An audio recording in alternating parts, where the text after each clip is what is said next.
Hello मेरे प्यारे बच्चों, क्या हाल चाल है। उम्मीद करता हूं कि आप अच्छे होंगे और आपकी पढ़ाई अच्छे से चल रही होगी। प्यारे बच्चों, आज की इस वीडियो में मैं आपको बताऊंगा क्लास 10th हिंदी का 2027 बोर्ड के लिए सबसे इम्पोर्टेंट टॉपिक। और आपको पूरी आइडिया ये लग जाएगी कि हमें हिंदी में क्या क्या पढ़ना है और कहाँ से क्वेश्चन हिंदी के पेपर में बनेंगे। पूरी किताब के 16 सबसे महत्वपूर्ण टॉपिक बता दूंगा और इस टॉपिक को आप तैयार कर लोगे। ये वेरी वेरी इंपॉर्टेंट टॉपिक है जो हर बार बोर्ड एग्जाम में रिपीट करता है। बोर्ड परीक्षा में यही टॉपिक आएंगे, ठीक है। और 2027 बोर्ड परीक्षा में 95% प्लस की गारंटी है, ठीक है। इन सब टॉपिक को सिर्फ और सिर्फ आप तैयार कर लेना, अच्छे से पढ़ लेना, ठीक। ऐसा वीडियो आपको कहीं नहीं मिलेगा बच्चों, तो इस वीडियो को सबसे पहले लाइक कर लेना, ठीक है, ताकि आपको ये वीडियो बार बार मिल जाए देखने को। बस आपको सिर्फ इतना टॉपिक पढ़ना है 2027 बोर्ड के लिए। 2027 बोर्ड के लिए सिर्फ और सिर्फ इतनी टॉपिक और यही चीज़ें आपको सिर्फ पढ़ना है। सबसे पहले बच्चा आपको हिंदी में आता है खंड अ, ठीक है। जैसा कि मैं हमारे पास एक मॉडल पेपर में दिखाता हूँ यहाँ पर। देखो, जैसे यहाँ पे खंड अ आता है, इसमें बहुविकल्पीय प्रश्न बनते हैं और ये खंड अ में 20 बहुविकल्पीय प्रश्न देखने को मिलते हैं। इसमें से जो 20 बहुविकल्पीय प्रश्न होते हैं वो कहाँ कहाँ से बनते हैं, ये बहुत ज़्यादा इंपॉर्टेंट है। और इन टॉपिक को आपको बहुत अच्छे से पढ़ना है बच्चा। अगर इन सभी टॉपिक को आप पढ़ लोगे तो आपका 95% प्लस एग्जाम में पक्का हो जाएगा, ठीक है। यहाँ पे है हिंदी गद्य बहुविकल्पी प्रश्न जो आते हैं। शुक्ल युग तथा शुक्लोत्तर युग से संबंधित बहुविकल्पी प्रश्न पूछे जाते हैं। इसको आपको अच्छे से शुक्ल युग तथा शुक्लोत्तर युग को पढ़ना है। इसके कवि और इनकी रचनाओं को पढ़ना है। इसके बाद आपको गद्य की पाठ रचना को अच्छी से पढ़ना है, क्योंकि जैसे आपका दूसरा पाठ ममता है, ठीक है, तो ये पूछ देता है कि ममता के जो लेखक है वो कौन है, ममता किस गद्य विधा की रचना है, ठीक है। तो इन सब चीज़ों को आपको अच्छे से तैयार कर लेना है सभी पाठ के, ठीक है। जैसे आपके जितने भी पाठ है उससे एक दो क्वेश्चन ये बन जाते हैं जो आपके, जैसे मित्रता के लेखक कौन है, ठीक है, मित्रता कौन सा गद्य विधा है, इसके बारे में पूछ लिया जाता है। इसके बाद आपको पढ़ना है बच्चा रीति काल तथा आधुनिक काल। ये दो ही काल आपको पढ़ना है, ठीक है। रीति काल पढ़ना है और आधुनिक काल आपको पढ़ना है। इसके बाद तीसरा जो टॉपिक आता है, आपको रस पढ़ना है, छंद पढ़ना है, अलंकार में क्या क्या पढ़ना है। रस में आपको हास्य एवं करुण दो ही रस पढ़ना है। एक हास्य रस होता है, एक करुण रस होता है। इसकी आपको परिभाषा अच्छे से याद कर लेना है। उदाहरण एवं इसकी पहचानने की ट्रिक आपको पता होनी चाहिए। हास्य रस का जो स्थायी भाव होता है वो हास होता है बच्चा, और करुण रस का स्थायी भाव जो होता है वो शोक होता है, ठीक है। और इसका स्थायी भाव क्या होता है, शोक होता है। इन दोनों को ही आपको सिर्फ और सिर्फ पढ़ना है। अलंकार में आपको क्या पढ़ना है, 10th एग्जाम में उपमा अलंकार पढ़ना है, रूपक अलंकार पढ़ना है, उत्प्रेक्षा अलंकार पढ़ना है। इसमें आपको क्या क्या पढ़ना है, रूपक में आपको इसके उदाहरण क्या होंगे, ठीक है, इसकी पहचान क्या होगी और इसका परिभाषा क्या होगा, इन सब चीज़ों को पूछा जाता है, ठीक है। जैसे पूछ देगा जहाँ उपमेय में उपमान का भेद रहित आरोप हो वहाँ कौन सा अलंकार होगा, इस तरह से पूछता है। इसका एग्जाम्पल पूछ देगा कि निम्नलिखित पंक्ति में कौन सा अलंकार है। जैसे मैं आपको एग्जाम्पल के लिए दिखा दूँ यहाँ पर। जैसे यहाँ पर आया हुआ है, पीपर पात सरिस मंडोला में अलंकार है, ठीक है। तो यहाँ पे उपमा अलंकार है तो इस पर टिक किया गया है। और देखो ये क्या आता है, ये है आपका रस। तो यहाँ पे शोक स्थायी भाव किसका है, करुण रस का, या करुण रस का स्थायी भाव क्या होता है, शोक होता है। इस तरह से देता है। अब इसके बाद बच्चा आपका छंद आता है। आपको छंद में सिर्फ और सिर्फ दो छंद पढ़ना है। एक सोरठा छंद पढ़ना है और दूसरा रोला। इसमें इसका लक्षण क्या होता है, उदाहरण क्या होता है, और इसके मात्राओं का ज्ञान सबसे इम्पोर्टेंट है। यानी मात्राओं को आपको गिनने आना चाहिए। इसको दो कहते हैं, इसको एक कहते हैं। कभी कभी एक एग्जाम्पल पूछ देता है और पूछ देता है कि उपयुक्त पंक्ति में कौन सा छंद है। तो आप अगर मात्राओं को गिनना जान जाओगे तो आप आसानी से बता दोगे उसमें कौन सा छंद है, ठीक है। तो ये चीज़ें आपको कंप्लीट करना है, सोरठा एवं रोला, ठीक है। सोरठा का जो पहचान होता है, सुनी केवट की बैन, प्रेम लपेटे अटपटे, बिरसे करुणा एन, चीतही लखत जानकी तन। इसमें बच्चा क्या होता है, इसमें आपका मात्राओं का ज्ञान होता है। ये कभी कभी ये एग्जाम्पल दे देगा, पूछ देगा कि इसमें कौन सा छंद है। तो आपको पता रहेगा इसका एग्जाम्पल, तो आप बता दोगे कि इसमें सोरठा छंद है। अब इसके बाद आपका हिंदी व्याकरण आता है। हिंदी व्याकरण में क्या आता है बच्चा, सबसे मेन चीज उपसर्ग आता है। उपसर्ग में अ, अन, अधि, अप, अनु, सह, उप, निर, अभि, परि, सु इत्यादि आपको पढ़ना है।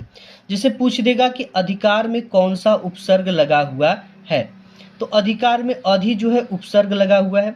सुंदर में पूछ देगा कि कौन सा उपसर्ग है, तो केवल सु है आपका उपसर्ग, ठीक है। अभिमान में पूछ देगा कि क्या उपसर्ग होगा, तो अभिमान में क्या उपसर्ग हुआ, इसका केवल अभी जो है ये उपसर्ग होगा। फॉर एग्जाम्पल मैं आपको दिखा देता हूं, जैसे इस क्वेश्चन पेपर में आपका आया हुआ है आगमन में किस उपसर्ग का प्रयोग हुआ है, तो आगमन में आ शब्द का प्रयोग किया गया है, ठीक है। ये उपसर्ग होते हैं। इसके बाद आपको समास पढ़ना है बच्चा। समास में द्वंद्व, द्विगु और कर्मधारय सबसे इंपॉर्टेंट है। द्वंद्व में और शब्द का लोप पाया जाता है, द्विगु जो होता है संख्यावाचक होता है। तो ये दो आपको सबसे ज्यादा पूछे जाते हैं, दो जो है सबसे ज्यादा दो ही छंद पूछे जाते हैं। देखते हैं इस क्वेश्चन पेपर में कौन सा छंद पूछा गया है। यहाँ पे है जैसे नीलांबर में कौन सा समास है, तो यहाँ पे नीला हो अंबर कर्मधारय समास है, ठीक है। इस तरह से आपको पूछता है। अब इसके बाद आपका तद्भव और तत्सम शब्द एवं पर्यायवाची शब्द पूछा जाता है। ये कैसे पूछा गया, यहाँ पर देखिए एग्जाम्पल के साथ मैं आपको बताता हूँ। जैसे बच्चा यहाँ पे आम का तत्सम रूप है, तत्सम का मतलब होता है शुद्ध रूप, तो आम्र है, ठीक है। क्या है, आम्र है। इसके बाद भी इधर दे रखा है, जैसे यहाँ पे अब यहाँ पे कर्तृवाच्य में प्रधानता किसकी होती है, तत् से शब्द में वचन और विभक्ति भी पूछा जाएगा, और यहाँ पे सर्वनाम वगैरह भी पूछे जाते हैं। तो यहाँ पे क्या क्या पूछा गया देखो, तद्भव, तत्सम और एक पर्यायवाची शब्द पूछ देता है। आपको घोड़ा का पूछ देगा, ठीक है, और आपका कमल का पूछ देगा, इन सब का पर्यायवाची पूछा जाता है। अब यहाँ पे संस्कृत व्याकरण, संस्कृत व्याकरण में क्या सर्वनाम, तद और युष्मत पूछे जाएंगे। वाक्य का स्वरूप में क्या पूछा जाएगा, वाच्य प्रयोग और वाच्य परिवर्तन आपका पूछा जाएगा। जैसे मैंने आपको 20वां क्वेश्चन दिखाया और आपका 18 नंबर क्वेश्चन था। पद परिचय में विकारी एवं अविकारी शब्द आपसे पूछे जाएंगे, ठीक है बच्चा। ये आपका रहा पूरा का पूरा 20 बहुविकल्पी प्रश्न, ठीक है, 20 बहुविकल्पी प्रश्न। अब इसमें एक छठा टॉपिक दे देता है वाक्य का स्वरूप। इसमें वाच्य प्रयोग और वाच्य परिवर्तन पूछा जाता है, ठीक है। ये बहुत इंपॉर्टेंट है, और इसमें कर्तृवाच्य, वाच्य प्रयोग, ये सब चीज़ें पूछा जाता है। पद परिचय, विकारी अविकारी शब्द, जो कि मैंने आपको पहले ही बताया, ठीक है। पीछे यहाँ पे देख सकते हो विकारी, पद परिचय, विकारी एवं अविकारी शब्द, वाच्य प्रयोग और वाच्य परिवर्तन। ये पूरा टोटल यहाँ से आपका 20 मार्क्स कंप्लीट कराता है। इतने क्वेश्चन आप पढ़ लोगे तो आपको 20 मार्क्स के बहुविकल्पी 100% कन्फर्म हो जाएंगे। अब इसके बाद 7वां नंबर क्वेश्चन देता है, जिसमें आपका आ जाता है खंड ब, और खंड ब में बच्चा मिलता है वर्णनात्मक टाइप के प्रश्न। इसमें पूछा क्या जाता है, सबसे इंपॉर्टेंट चीज़ ये है, देखिए यहाँ से शुरू होता है आपका खंड ब, और इसमें मिलता है आपका वर्णनात्मक टाइप के प्रश्न। और इसमें क्या होता है कि आपको 2 ठो गद्यांश देता है, एक ये गद्यांश देता है और एक ये गद्यांश देता है। आपको किसी एक गद्यांश को हल करना होता है, और ये टोटल 6 नंबर का पूछा जाता है। ये कितने मार्क्स का पूछा जा रहा है, 20 इधर हो गया, 6 मार्क्स इसका हो गया। इसमें आपको सबसे महत्वपूर्ण गद्यांश पूछे जाएंगे। गद्यांश 2 ठो होंगे, दोनों में से किसी एक का आंसर देना है, और इसके नीचे 3 क्वेश्चन होते हैं, 2 + 2 + 2, यानी टोटल 6 नंबर के क्वेश्चन इससे बनते हैं। आपको इसमें सबसे इम्पोर्टेंट जो गद्यांश है वो मित्रता का पूछा जाएगा आपके एग्जाम में, ममता का पूछा जाता है, और अजंता। इन तीनों के गद्यांश को पढ़ लोगे तो एक आएगा, आप इसको लिख लेना, ठीक है। हमने बताया कि इससे रिलेटेड 3 क्वेश्चन पूछे जाएंगे। जैसे इसमें पहला क्वेश्चन ये पूछा जाता है, उपयुक्त गद्यांश का संदर्भ लिखिए। इसके लिए 2 नंबर मिलते हैं। संदर्भ के लिए में पाठ और लेखक का नाम पता होना चाहिए। दूसरा आपका गद्यांश के रेखांकित अंश की व्याख्या, यानी कि ये जो गद्यांश आता है, इस गद्यांश के नीचे यहाँ से लेकर यहाँ तक शब्दों के नीचे इस तरह की पाई, इस तरह की रेखा खींची गई, आप देख सकते हो, इसी की व्याख्या करना होता है। अब इसके बाद एक तीसरा क्वेश्चन देता है कि जातक कथाएं किन्हें कहते हैं। एक क्वेश्चन होता है इस गद्यांश से रिलेटेड, और इसका आंसर इसी में आपको मिल जाता है, ठीक है। जैसे जातक कथा कहलाती है, ये पूरी लाइन इसकी पिछली जन्म की कथाएं जातक कथा कहलाती हैं। तो इस तरह से आपको इससे कितने मार्क्स मिलते हैं बच्चा, 6 मार्क्स मिल जाते हैं। तो इन सभी के आपको गद्यांश को अच्छी तरीके से पढ़ लेना है, तैयार कर लेना है, एग्जाम में आएंगे आपको उसे लिख लेना है। अब इसके बाद 9वां नंबर पे आता है महत्वपूर्ण पद्यांश। महत्वपूर्ण पद्यांश में आपका सबसे इम्पोर्टेंट पद, धनुष भंग, वनपथ पर, भक्ति नीति और सवैया। इसमें भी आपको 2+2+2 यानी कि 6 नंबर आपको मिलते हैं। इसमें भी संदर्भ लिखना होता है पद्यांश का, रेखांकित अंश की व्याख्या और एक क्वेश्चन दे देता है, उसका आंसर आपको लिखना होता है। तो यहाँ पे पद जो है आपका, ये मित्रता जो है आचार्य रामचंद्र शुक्ल जी लिखे, ठीक है, इनको भी आप तैयार कर लेना। कौन लिखे हैं? आचार्य रामचंद्र शुक्ल जी लिखे हुए हैं। और जो ममता है बच्चा, ये आपका जयशंकर प्रसाद जी लिखे हुए। कौन है? जयशंकर प्रसाद जी लिखे हुए हैं। और अजंता जो है, ये अजंता है बच्चा, अजंता के जो लेखक हैं वो डॉक्टर भगवत शरण उपाध्याय है, ठीक है, भगवत शरण उपाध्याय जी हैं। इन सभी को आप अच्छे से तैयार कर लेना बच्चा। इसके बाद आपका महत्वपूर्ण पद्यांश आता है। यहाँ पे पद आता है, पद के जो रचनाकार हैं वो सूरदास जी हैं, ठीक है, अष्टछाप के प्रमुख कवि सूरदास जी हैं। अब यहाँ पे दूसरा है धनुष भंग वनपथ पर से आपके एग्जाम में पद्यांश पूछे जाते हैं। तो ये जो है तुलसीदास जी द्वारा रचित है। किसके द्वारा रचित है? तुलसीदास जी द्वारा रचित है। अब इसके बाद भक्ति नीति जो आता है ये बिहारी द्वारा रचित है। किसके द्वारा रचित है? बिहारी द्वारा। सवैया जो है ये रसखान इसके रचनाकार हैं, कवि जो है रसखान जी हैं। इनसे जो है आपके एग्जाम में पद्यांश पूछे जाते। कैसे पूछे जाते? जैसे यहाँ पे है, यहाँ पे पूछा गया, देखो, सुनी सुंदर बैन सुधारस साने सयानी है जानी जानी भली। ये है तुलसीदास जी द्वारा रचना, वनपथ पर तुलसीदास जी द्वारा लिखित है। ये पूछा गया, इसमें उपयुक्त पद्यांश का संदर्भ लिखिए, रेखांकित अंश की व्याख्या और एक क्वेश्चन दे देता है। तो ये बहुत इंपॉर्टेंट है बच्चा। तो यहाँ पे धनुष भंग वनपथ पर के जो रचनाकार हैं, कवि हैं, वो तुलसीदास जी हैं। अब इसके बाद लेखक का परिचय यानी जीवन परिचय लिखने के लिए आता है। क्या लिखने के लिए आता है? जीवन परिचय लिखने के लिए बच्चा आता है। 3 नंबर जीवन परिचय लिखने का, 2 नंबर इनकी किसी एक प्रमुख रचना का नाम लिखने के लिए। टोटल यहाँ से आपको 5 नंबर मिल जाते हैं। इसमें सबसे महत्वपूर्ण जो आपके लेखक हैं वो आचार्य रामचंद्र शुक्ल हैं। इनके जीवन परिचय को अच्छे से तैयार कर लेना। दूसरा है जयशंकर प्रसाद जी हैं, इनके भी जीवन परिचय को अच्छे से तैयार कर लेना। और डॉक्टर राजेंद्र प्रसाद तीसरे हैं, इनके भी जीवन परिचय को अच्छे से तैयार कर लेना। इन 3 का तैयार कर लोगे आपके लिए सफिशियंट है, ठीक है। अब इसके बाद कवि परिचय भी आपका पूछा जाता है, कवि का जीवन परिचय। इसमें भी बच्चा आपको 3 नंबर जीवन परिचय लिखने का, 2 नंबर इनकी रचनाओं का नाम लिखने के लिए। टोटल यहाँ से 5 नंबर आपको मिल जाते हैं, ठीक है। तो यहाँ पे देखिए 5 नंबर आपको मिलेंगे कैसे, ये देखिए यहाँ पे आ जाता है जीवन परिचय लिखने के लिए कि जयशंकर आचार्य रामचंद्र शुक्ल डॉक्टर भगवत शरण उपाध्याय। 3 नंबर जीवन परिचय लिखने का, 2 नंबर किसी एक रचना का नाम लिखने के लिए आता है। तो यहाँ पे बच्चा आपका जो 12 नंबर में है कवि का जीवन परिचय, इसमें आपको सूरदास का, तुलसीदास जी का, महादेवी वर्मा का आपको तैयार कर लेना है, ठीक है। इसके बाद 13 नंबर टॉपिक आपका आ जाता है हिंदी संस्कृत के महत्वपूर्ण गद्यांश व पद्यांश। आप हिंदी संस्कृत के महत्वपूर्ण गद्यांश और पद्यांश आपसे पूछे जाते हैं एग्जाम में, जिसमें सबसे इंपॉर्टेंट चैप्टर वाराणसी वाला है, दूसरा भारतीय संस्कृति है, तीसरा बीरह बिरेड पूज्य थे, चौथा जीवन सूत्रारी है, 5वां प्रबुद्धो ग्रामीण है। इन सभी के जो है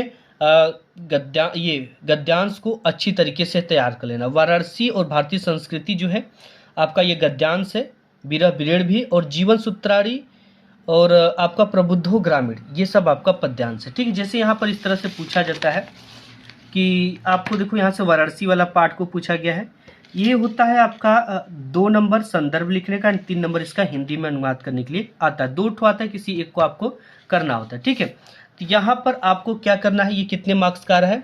एक तो संदर्भ लिखने के लिए 2 नंबर, हिंदी में अनुवाद करने के लिए 3 नंबर, टोटल यहाँ से आपको 5 नंबर मिल रहे हैं, ठीक।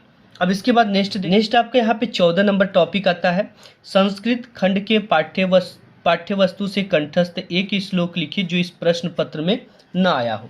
तो आपको 2 श्लोक तैयार कर लेना, ठीक है, क्योंकि एक तो आ ही जाता है और दूसरा नहीं आएगा तो आप उसे लिख लेना। यहाँ पे कि अपदो दुरागमी च साक्षरो न च पंडित अमुक स्फुट वक्ता चयो जनाति स पंडित। या दूसरा है माता गुरुत्वा भूमे खात पितो चतरस्तता मनस्सिगतम वता चिंता बहुतरी त्रिणात्। एक तो सर्वे भवन्तु सुखिनः सर्वे सन्तु निरामयः सर्वे भद्राणि पश्यन्तु मा कश्चित् दुर्भाग् भवेत्। इसको भी तैयार कर ले लीजिएगा, ठीक है। अब इसके बाद आपके एग्जाम में देता है पत्र लेखन। पत्र लेखन किस किस टॉपिक पे पूछा जाता है? बीमारी पर प्रार्थना पत्र पूछे जाएंगे, ठीक है। शुल्क मुक्ति पर प्रार्थना पत्र पूछे जाएंगे।